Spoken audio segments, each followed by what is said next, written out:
दो घड़े रखे हुए थे। एक घड़ा मिट्टी का बना हुआ था और दूसरा पीतल का। उसी समय नदी में बाढ़ आ गई और दोनों घड़े बहाव में बहते चले गए। मिट्टी के घड़े ने अपने आप को पीतल वाले घड़े से काफी फासले पर रखना चाहा। तब पीतल वाले घड़े ने कहा, डरो नहीं दोस्त, मैं तुम्हें टक्कर नहीं मारूंगा। मुझे पता है दोस्त, तुम मुझे जानबूझकर टक्कर नहीं मारोगे, मगर तेज बहाव की वजह से हम दोनों जल्दी टकरा जाएंगे। अगर ऐसा हुआ तो तुम्हारे बचाने पर भी मैं तुम्हारे टक्कर से नहीं बच सकूंगा और मेरे टुकड़े टुकड़े हो जाएंगे। इसलिए अच्छा है कि हम दोनों अलग अलग रहें। तितलियों का एक झुंड भोजन की तलाश में उड़ रहा था।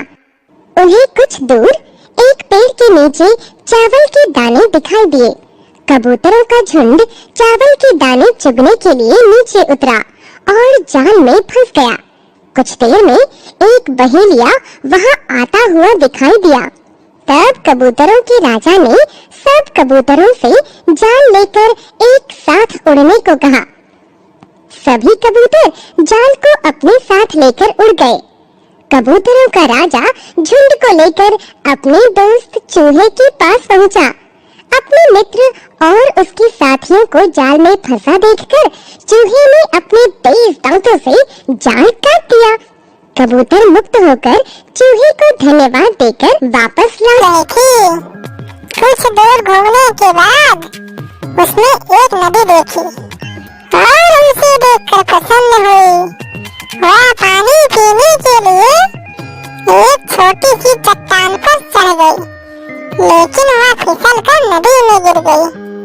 वह जब डूब रही थी तब उसे एक कबूतर ने देख लिया।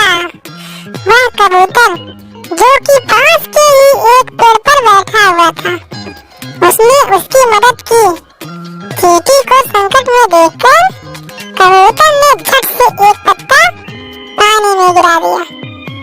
चींटी पत्ती की ओर बढ़ी और उस पर चढ़ गई। फिर कबूतर ने पत्ते को बाहर निकाला और जमीन पर रख दिया। इस तरह चींटी की जान बच गई और वह हमेशा कबूतर की जोड़ी रही। इस घटना के बाद चींटी और कबूतर सबसे अच्छे दोस्त बन गए और उनके दिन खुशी से बीते। लेकिन एक दिन जंगल में एक शिकारी आया।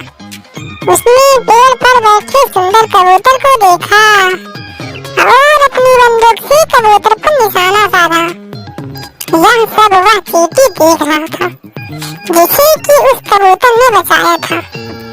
यह देखकर चींटी ने शिकारी की एड़ी पर काट लिया, जिससे वह दर्द से चिल्लाया और उसके हाथ से बंदूक गिर गई। कबूतर शिकारी की आवाज से घबरा गया और उसे एहसास हुआ कि उसके साथ क्या हो रहा है। वह अपनी जान बचाने के लिए वहां से उड़ गया। जब वह शिकारी वहां से चला गया, फिर कबूतर उस चींटी के पास आया और उसकी जान बचाने के लिए उसे धन्यवाद दिया। इस तरह दोनों दोस्त विपद